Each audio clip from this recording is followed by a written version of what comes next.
My sister-in-law refuses to give her daughter anything other than breast milk, even though the baby isn't gaining weight. And we are worried that her breastfeeding journey has become more important to her than the baby's actual health. This isn't about me, it's about my sister-in-law. I'm neurodivergent, so I apologize if I talk about a sensitive subject in a clumsy way. I'm doing my best not to offend anyone. I also don't have kids and I'm 19, so I probably don't know what I'm talking about. But please, if anyone can help us. My sister-in-law Julie gave birth 2 months and 3 days ago to a little baby girl weighing 6 pounds and 4 ounces named Amanda.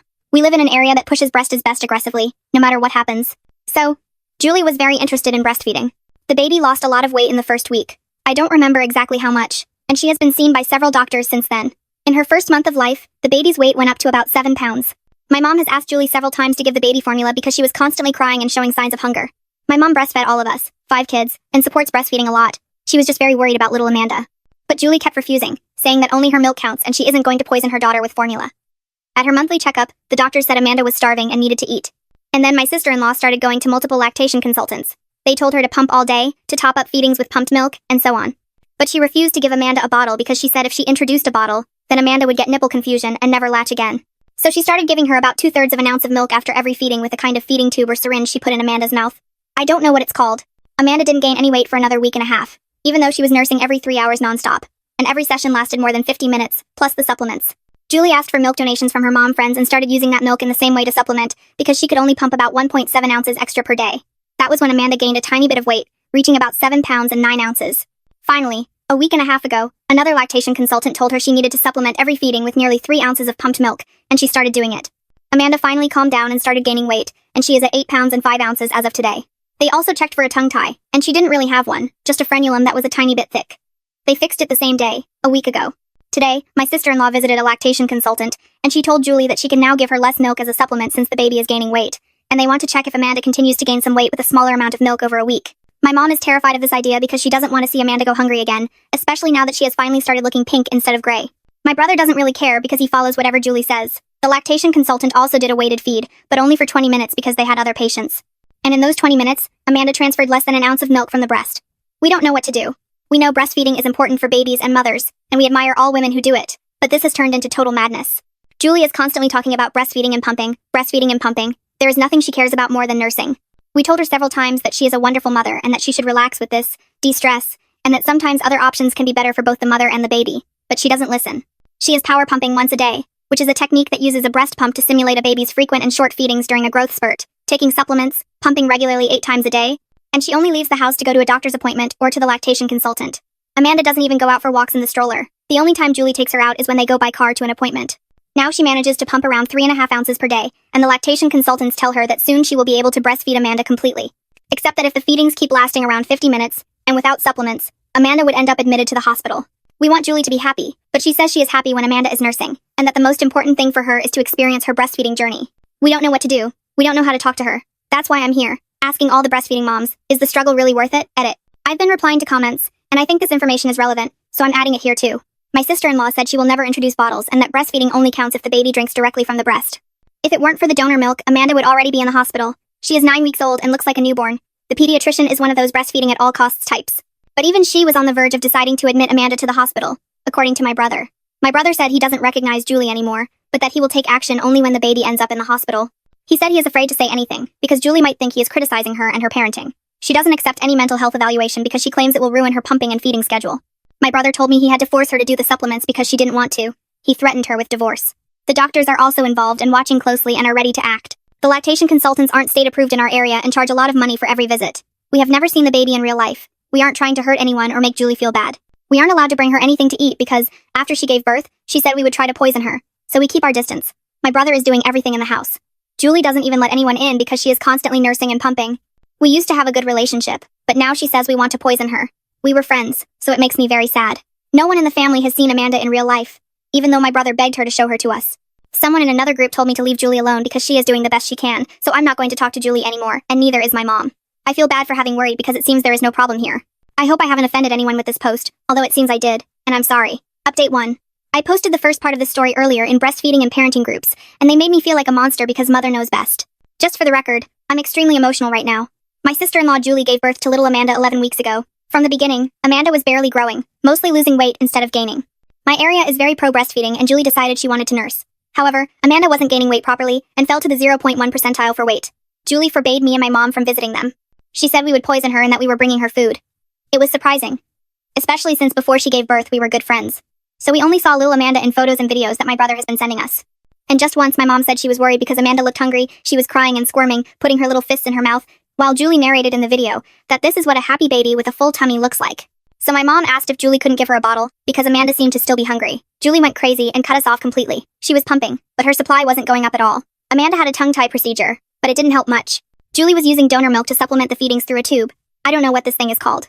Now, every week they are visiting the doctor's office for a weight check. This is where it gets really ugly. They were there yesterday. And yesterday, my brother called us crying that Amanda is in the hospital. The story went like this. As always, Julie asked my brother to get her coffee before the weigh-in appointment while she used the nursing room to change Amanda's diaper. As always, he did it. Except this time, a nurse came in halfway through to ask Julie for some papers. The nurse saw that Julie was feeding Amanda with a bottle right before the checkup. The bottle had about 5 ounces of milk and was already half gone. The nurse said Julie was supposed to wait with the feeding until after the checkup, and then my brother walked in. He got very angry. He said Julie refused to give Amanda a bottle, so what the hell was going on? Then he grabbed the bottle, and at the same time, Amanda vomited a very, very thick milk. The nurse freaked out and checked the bottle, and it was full of milk, mixed with rice cereal.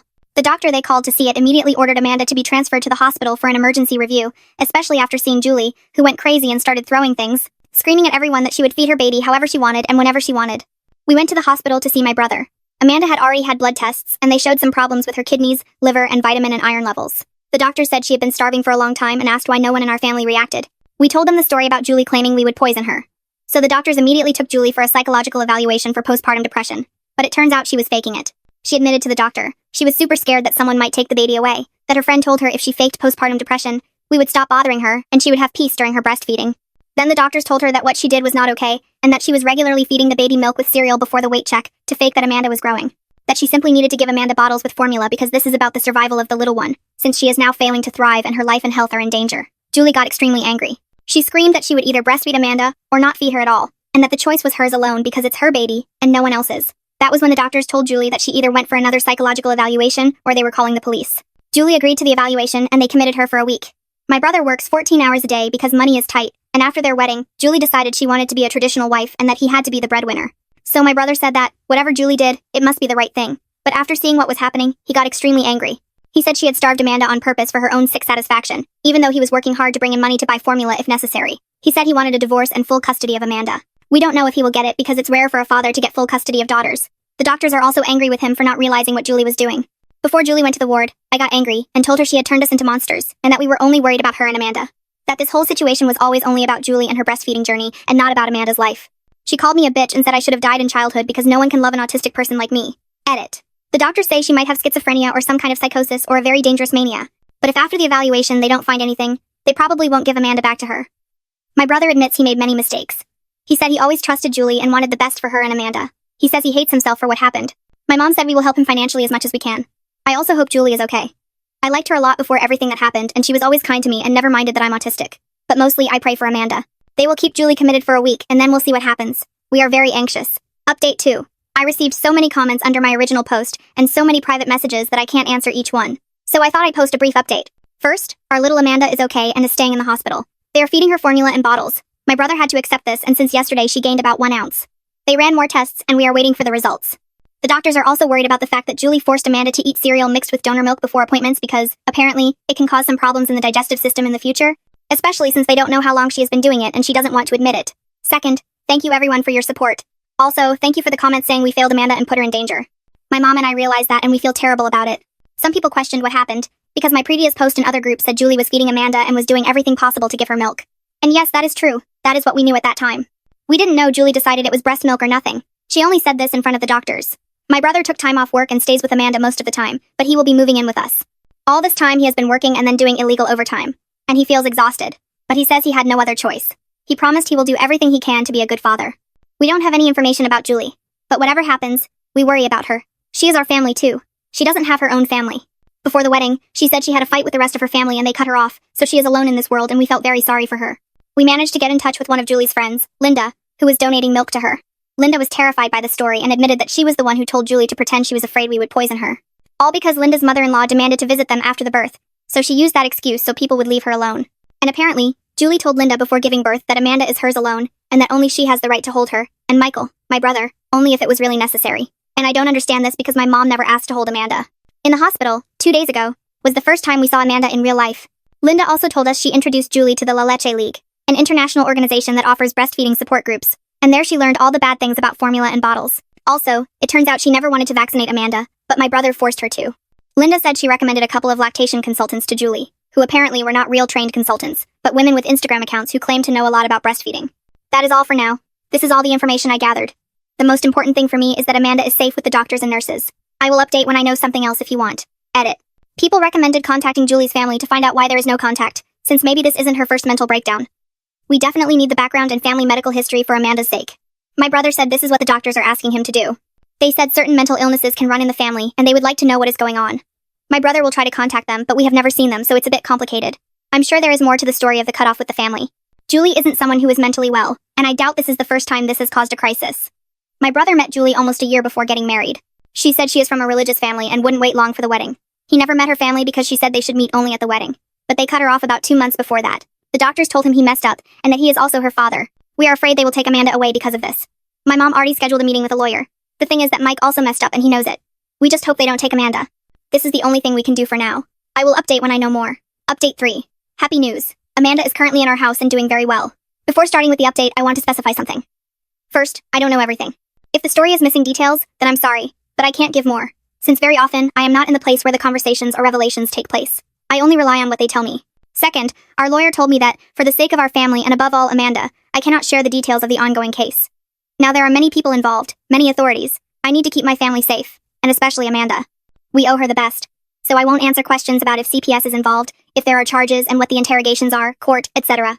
Please don't ask me those questions because I'm not going to answer them. Now to the update. Amanda is out of the hospital, currently living in our family home. We will have daily visits from nurses who are going to check on her and us to make sure she is growing well and that we are taking care of her. Currently, she is gaining about 1.2 to 1.4 ounces per day, which the doctors say is an amazing result. She is also pink now and not gray.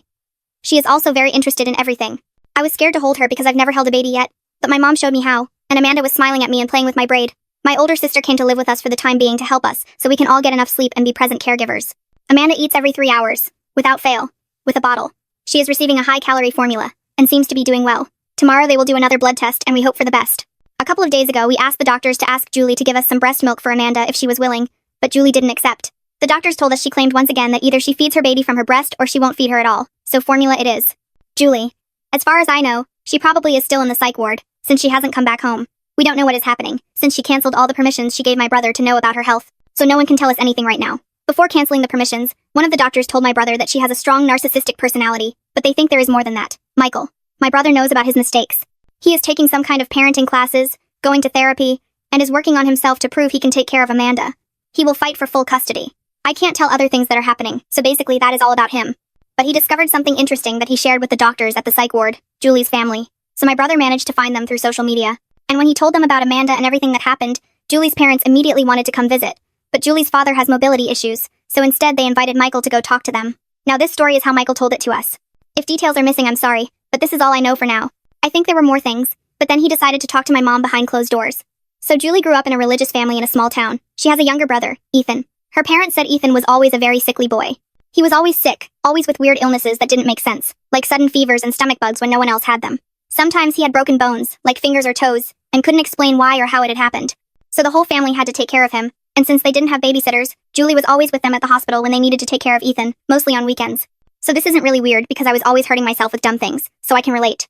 But then they said that when he was 18, Ethan took all his belongings and moved out of the house and started working in the city.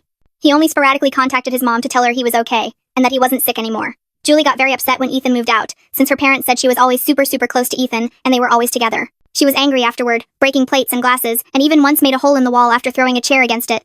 So her parents asked her to move out. She moved out and shortly after met my brother. They were together less than a year before the wedding because she said she is from a very religious family and couldn't wait.